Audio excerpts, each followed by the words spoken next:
ene me mankramofo mo wiase nyina afa na nyina barika di sala aye confidence ba tv ene ya ba be pie mu o Asante Mampong ezongu ya bane imam ene empanifo mo ha be twetwe nkomo afa sala no amudi no ho ene nkramofo da enti kramoni bi a o wiase afa na ba bia amema happy Eid-ul-Adha mo mentwen homra na ene panimu ba ko ha no starting nkomo twetwe ne bra ye hwe me nsanifa iso apani kese pa ba ko ena yaba ne na asi yaba ne ni be din komo kakra bia nche afa ene sala omo ye no ho ekwan a anase ne ma enam so ma sala e ba e konsheni Muhammad ane ye papa Abraham ne ma na abo omu twa no salamri ene ne ma ekeka ka ho bebrebe ene meka ho nsem kakra ebedi meka ho komo kakra enti ye nche ho no mamemo impia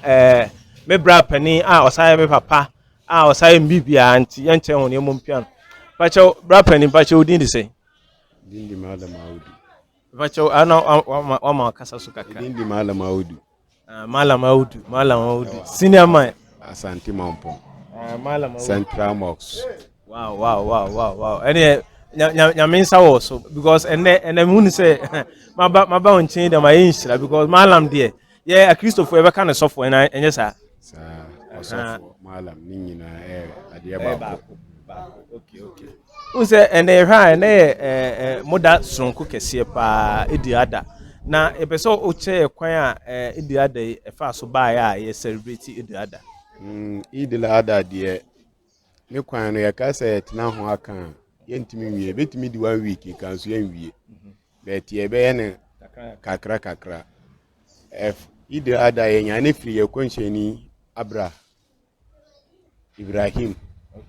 mo kan se wo Bible mu Abraham no ono osori ye no okoto onananum na omosumbusum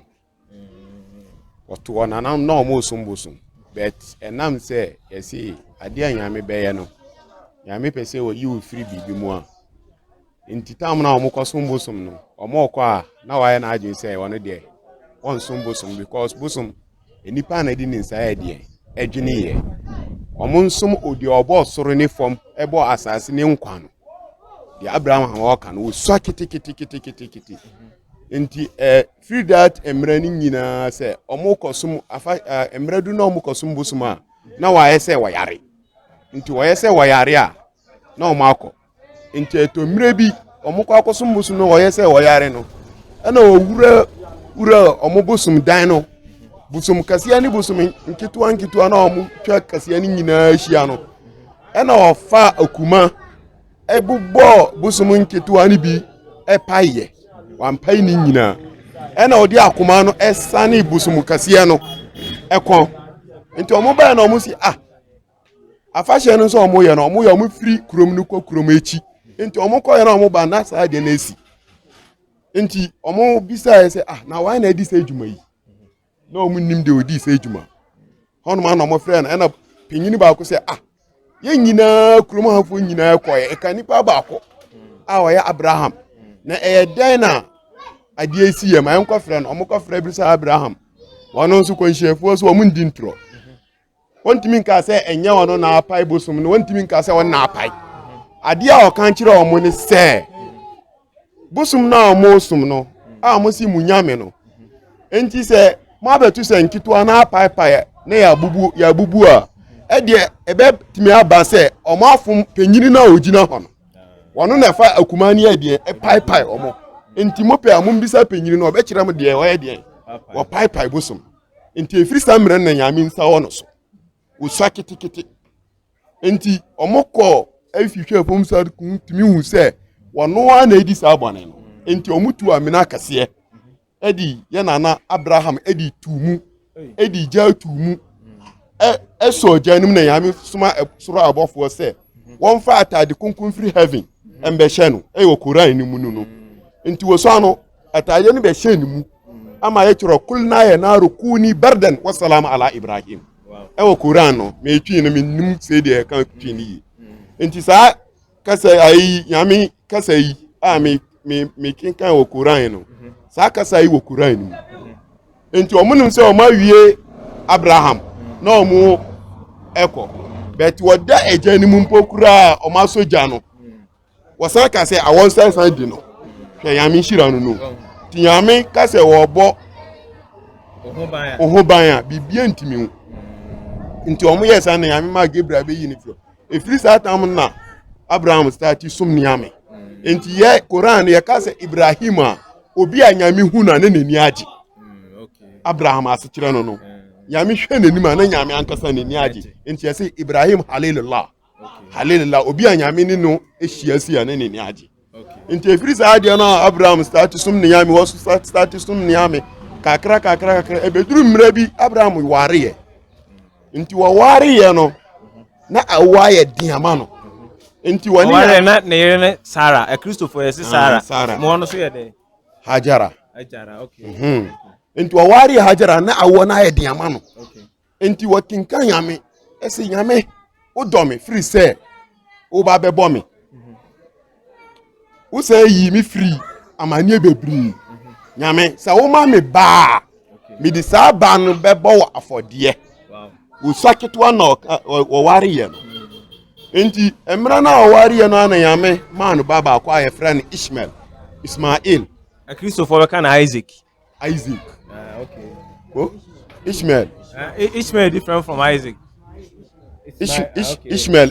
okay wow. Friend Ismail my friend Ishmael okay enti yame man ba no okay na yame pese wo so ni gidie ni science ehwe because konshefo mo ba wiase bia obi anu kwan yame be fa so aso no but Abraham dia no yame son efa ni ba no ho a ebo na wo hye yame se wo ma me ba me da akwala no be de be bo afodie ama okay ena yame man Ishmael enti yame man Ishmael edi ndaba kuba ebinim se 11 years ebinim se 12 years ebinim se 13 years ansana osun dae na yame kan kire na e wo Quran nim se ya Ibrahim inni ara fi mana anni asba'uk nya yame kasa kire Abraham se mi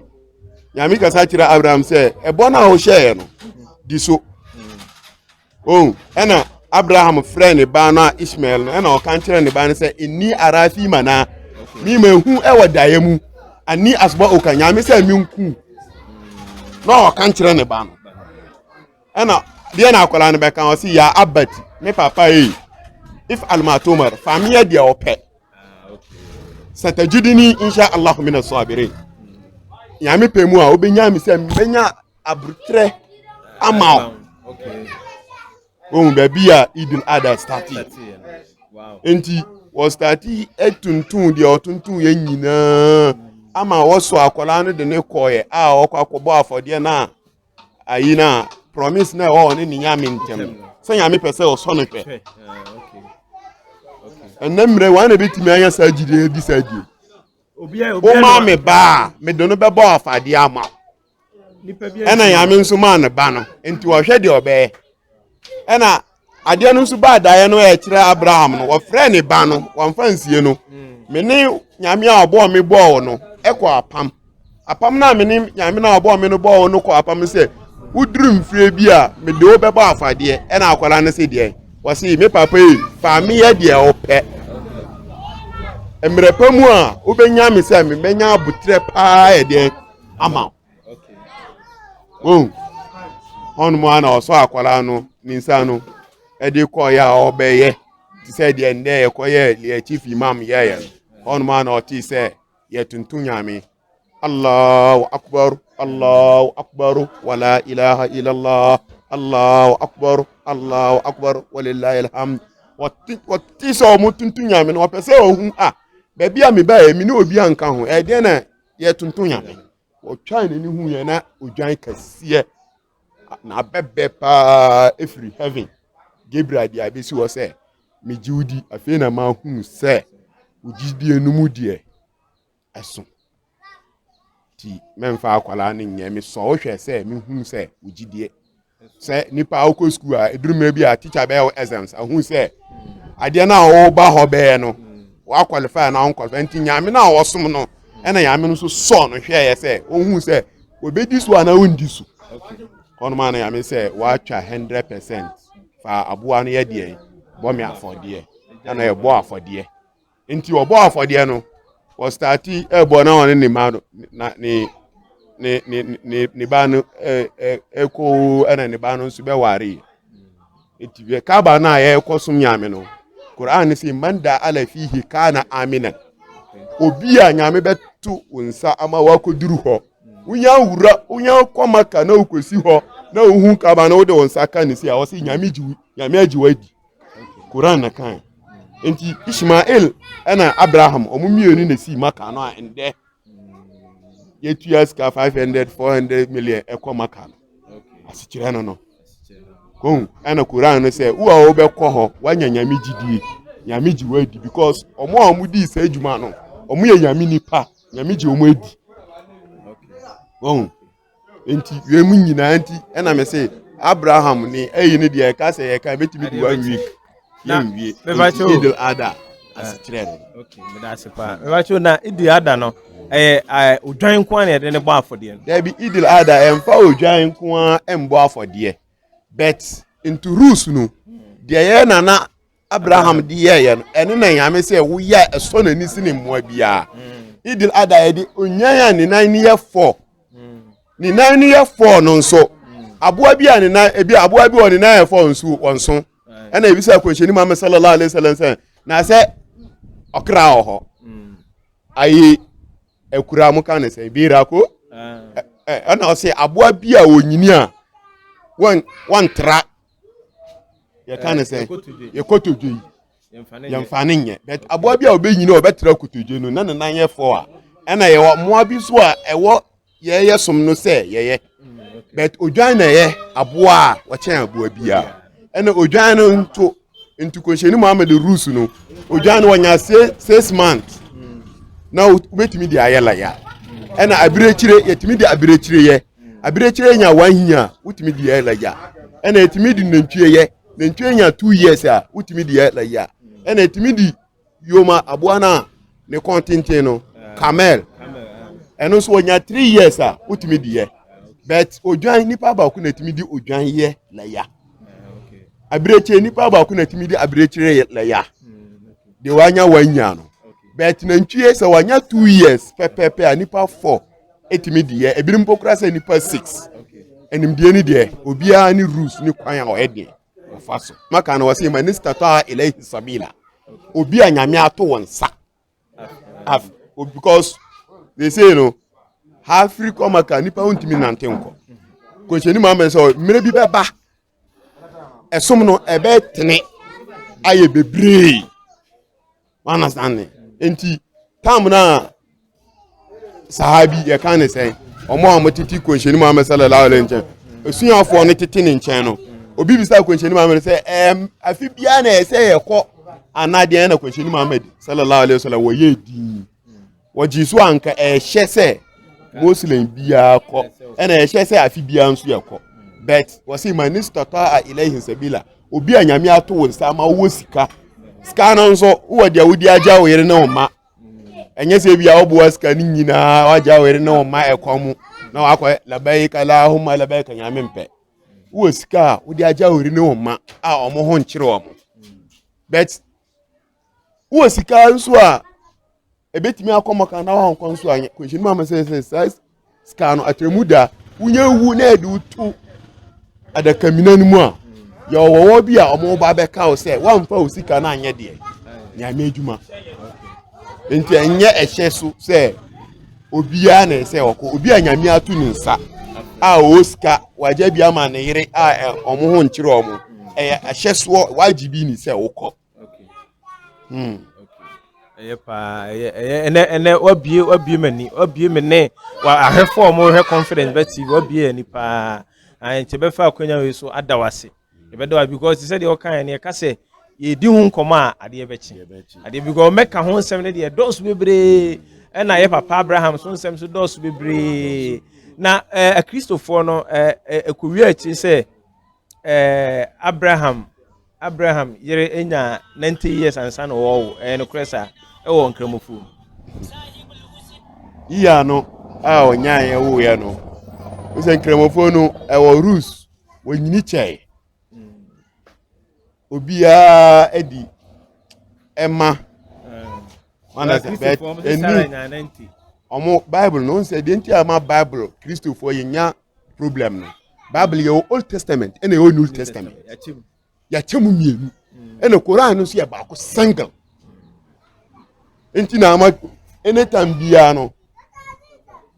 tradition no Christianity no won asam na to bia na akoisi but yeah dia into Quran wanyini chae ba actually ya no obi atimi di tene understand me